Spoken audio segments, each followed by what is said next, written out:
Hello friends, welcome to my channel physics by Bajaj sir. आज आपके साथ बहुत ही important topic of standard 12th that is electric flux, जो कि इलेक्ट्रोस्टैटिक का पार्ट है, वो डिस्कस करने जा रहा हूँ। तो प्लीज़ ध्यान से देखिएगा। इलेक्ट्रिक फ्लक्स को डिनोट किया जाता है फाई के साथ, राइट। इलेक्ट्रिक फ्लक्स क्या है? It is the number of electric field lines crossing through a unit area. Means एक पर्टिकुलर एरिया हम कंसिडर करते हैं और उस एरिया में से कितनी लाइंस क्रॉस कर रही हैं। जैसे हम जानते हैं कि इलेक्ट्रिक फील्ड लाइंस इस तरह से डिनोट की जाती हैं। तो एक पर्टिकुलर एरिया लिया हमने और इस पर्टिकुलर एरिया में से कितनी लाइंस क्रॉस कर रही हैं, इसके अंदर से कितनी लाइंस जा रही हैं, that will be decided by the electric flux. वो उसका फ्लक्स होगा, समझ रहे हो। तो यहाँ पे देखिए, अगर मैं इलेक्ट्रिक फील्ड डबल कर देता हूँ तो ऑब्वियसली लाइंस भी डबल हो जाएंगी। अगर मैं इलेक्ट्रिक फील्ड डबल कर देता हूँ तो लाइंस भी डबल हो जाएंगी, तो फ्लक्स भी डबल हो जाएगा। तो मतलब इलेक्ट्रिक फ्लक्स जो है वो इलेक्ट्रिक फील्ड के डायरेक्टली प्रोपोर्शनल है। ओके, अगर मैं इस अंदर वाले का एरिया बड़ा कर देता हूँ, अगर एरिया बड़ा करूँगा तो लाइंस भी ज़्यादा जाएंगी, राइट। तो इलेक्ट्रिक फ्लक्स तो एरिया के ऊपर भी डिपेंड कर रहा है, वो भी लग रहा है डायरेक्टली है, क्योंकि एरिया बढ़ाऊंगा तो हमारा फ्लक्स तब भी बढ़ जाएगा। ओके, अगर मैं इसकी पोजीशन चेंज कर देता हूँ तो हमारा फ्लक्स चेंज होना शुरू हो जाएगा। अगर पोजीशन चेंज करता हूँ, ये ऐसे था, अगर इसको थोड़ा सा ऐसे टिल्ट करना शुरू कर देते हैं तो लाइंस अंदर से जाने वाली कम होनी शुरू हो जाएंगी, चेंज होनी शुरू हो जाएंगी। मतलब ये एंगल के ऊपर भी डिपेंड करता है। तो यहाँ पे electric flux electric field, area और एंगल के ऊपर डिपेंड करता है। ओके, ध्यान से देखिएगा। In flux related problems area is considered as a vector. वाह जी वाह, आज तक हमने एरिया को स्केलर लिया था, बट यहाँ पे एरिया को वेक्टर डिफाइन करते हैं हम। And its direction is always perpendicular to the surface. किस तरह से? अगर हमारे पास area vector two dimensional figures हों, लाइक सर्कल है, लाइक स्क्वायर है, रेक्टेंगल है, तो उसके लिए जो एरिया वेक्टर होगा वो हमेशा होगा परपेंडिकुलर टू द सरफेस। ये देखिए, ये मैंने एक्स वाई जेड, ये एक्स वाई जेड प्लेन है और ये वाई जेड प्लेन में एक प्लेन मैंने कंसिडर किया, इट्स अ रेक्टेंगल और स्क्वायर। तो इसका एरिया वेक्टर किधर को? इधर को या इधर को? It will be I cap और माइनस आई कैप। मतलब टू डायमेंशंस अगर फिगर है, टू डायमेंशनल प्लेन है, तो उसके लिए जो एरिया वेक्टर होता है वो दोनों डायरेक्शन में हो सकता है, इधर ऑन द दिस साइड और दिस साइड। वेयर एज अगर थ्री डायमेंशनल फिगर है तो उसका एरिया वेक्टर सिर्फ एक ही डायरेक्शन में होगा, that is always perpendicular and outward to the surface. नीचे को बाहर को, इधर को बाहर को, इसका ऊपर को होगा, इसका इधर को होगा, फ्रंट वाले का बाहर को होगा, पीछे वाले का दूसरी तरफ होगा। It will be always outward and perpendicular.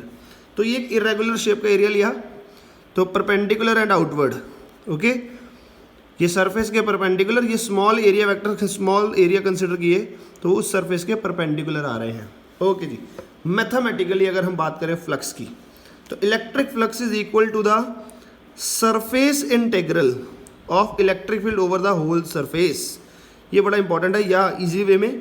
और it is the dot product of electric field and the area vector. मैंने अभी आपसे बात की थी, एरिया और इलेक्ट्रिक फील्ड के ऊपर डिपेंड कर रहा है, साथ में एंगल भी आ गया तो डॉट प्रोडक्ट में आ गया। देखिए, ये एक प्लेन कंसिडर किया, इसमें से इसका एरिया वेक्टर ये रहा, परपेंडिकुलर आउटवर्ड। ओके, अगर इसका एंगल चेंज कर देते हैं, लाइक अगर मैं इलेक्ट्रिक फील्ड ऐसे कर देता हूँ, ये रहा थीटा, ये रहा इलेक्ट्रिक फील्ड, तो इधर को क्या आएगा?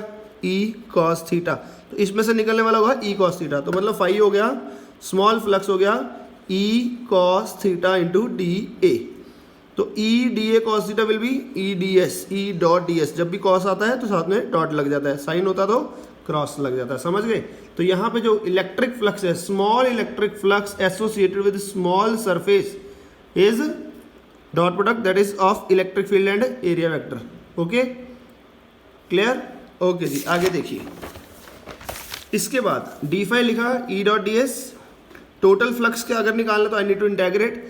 ये जो इंटीग्रेशन किया ओवर द क्लोज सरफेस किया, E dot D S, this is the whole surface, इसको सरफेस इंटीग्रल भी बोलते हैं। ई डॉट डी एस, तो टोटल फ्लक्स निकालने का ये फार्मूला आ गया इंटीग्रेशन के लिए। थ्री डायमेंशन में ये यूज़ करेंगे, वरना E dot D S cos theta directly use कर लेंगे। D phi E D S cos theta. ये देखिए, इलेक्ट्रिक फील्ड इधर को है, ये एरिया वेक्टर इधर को आ गया, दो कंपोनेंट किए, ये कॉस थीटा, तो E D S cos theta बन गया, जैसे अभी बताया था मैंने आपको, राइट। तो इलेक्ट्रिक फ्लक्स एक स्केलर क्वांटिटी है, ठीक है। It can be positive, it can be negative और it can be zero also. Since ये एंगल के ऊपर भी डिपेंड कर रही है तो सारा कुछ कौन डिसाइड करेगा? इसका एंगल डिसाइड करेगा। नीचे डायग्राम देखिए, उसके अंदर बहुत ईजिली आपको समझ आ जाएगा। ये सरफेस के ऊपर छोटे छोटे एरिया वेक्टर्स बनाए, outward outward outward outward outward, इधर को लिया इलेक्ट्रिक फील्ड, ये इलेक्ट्रिक फील्ड का direction along x axis horizontal है जी। तो आप देखिए इलेक्ट्रिक फील्ड और एरिया वेक्टर में जो थीटा बन रहा है, यहाँ पे जो थीटा था ये इलेक्ट्रिक फील्ड और एरिया वेक्टर में है। Theta is the angle between electric field and area vector. तो यहाँ पे भी वही चीज़ देखनी है। तो इलेक्ट्रिक फील्ड एरिया वेक्टर, इधर से इलेक्ट्रिक फील्ड बाहर जा रहा है, ये देखिए एंगल एक्यूट बना, इधर 0 हो गया, दोनों पैरेलल है, इधर भी एक्यूट बना, इधर 90 हो गया इलेक्ट्रिक फील्ड और एरिया वेक्टर में, इधर ऑब्ट्यूज एंगल बन गया, राइट, इधर 180 हो गया, ऑपोजिट है, ऑब्ट्यूज है, एक्यूट है। अब ध्यान से देखिए सारा कुछ कौन डिसाइड कर रहा है, कॉस थीटा। कॉस थीटा की जो वैल्यू होती है, कॉस थीटा की जो वैल्यू होती है ई डी एस कॉस थीटा में, अगर ये थीटा लेस देन 90 है तो कॉस थीटा पॉजिटिव होता है, that is first quadrant, theta 90 है तो 0, थीटा ग्रेटर देन 90 मतलब ऑब्ट्यूज है तो it will B negative second quadrant में, और कॉस 180 होता है -1। ये तो बड़ी इंपॉर्टेंट चीज़ होगी।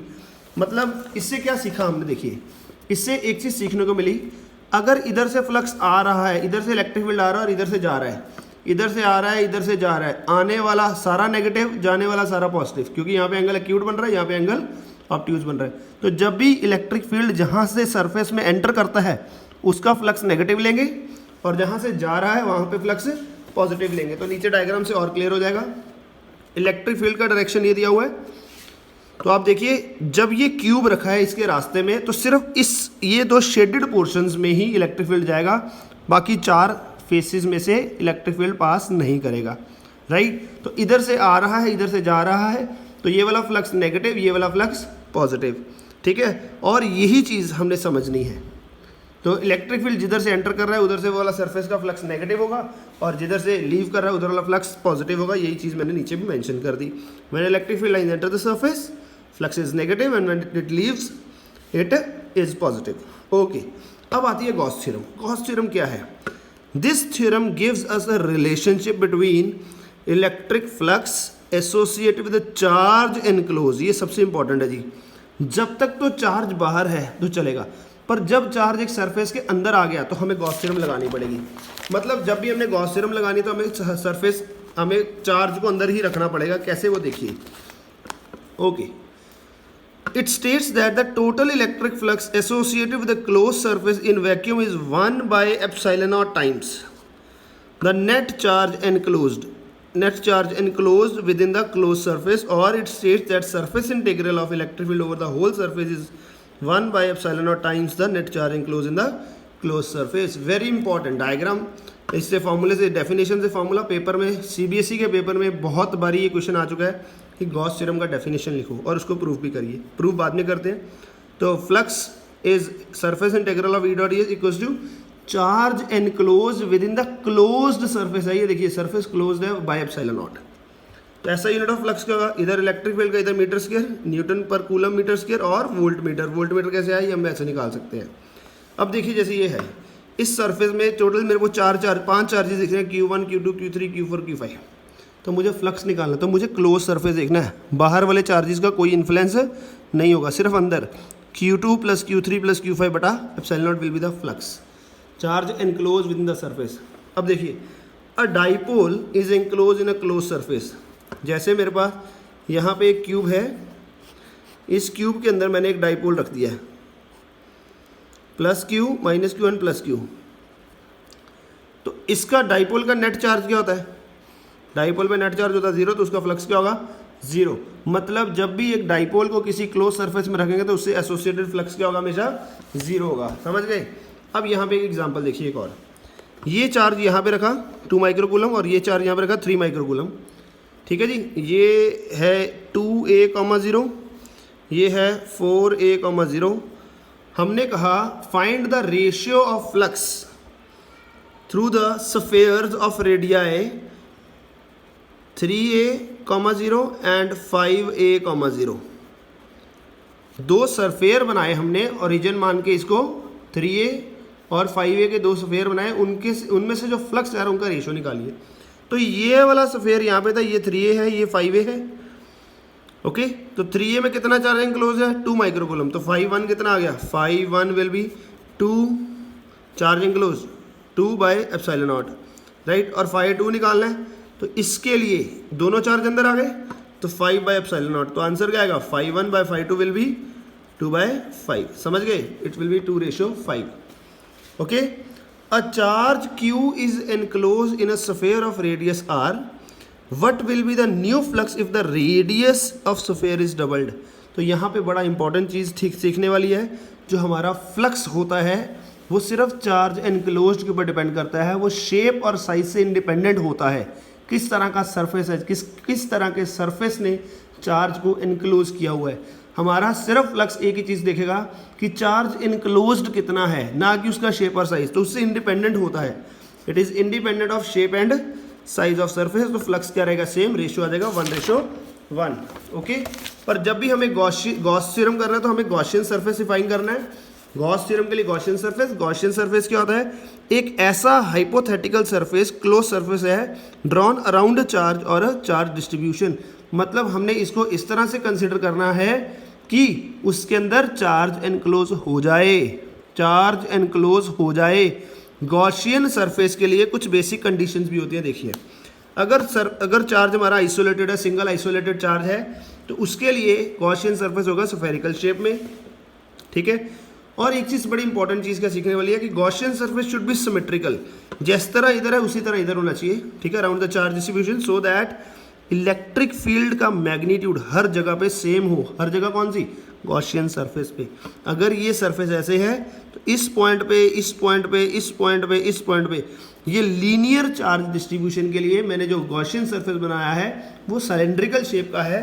तो ये सारे पॉइंट्स पे इलेक्ट्रिक फील्ड का वैल्यू सेम होगा क्योंकि इसका रेडियस यहाँ से डिस्टेंस सेम है. तो Gaussian surface for a point charge is this spherical and for a linear charge is cylindrical. Okay, इसके बाद नेक्स्ट जो लेक्चर है उसके अंदर आपको गॉस थ्योरम का प्रूफ भी दिखाया जाएगा. तो thanks for watching, do like, do comment.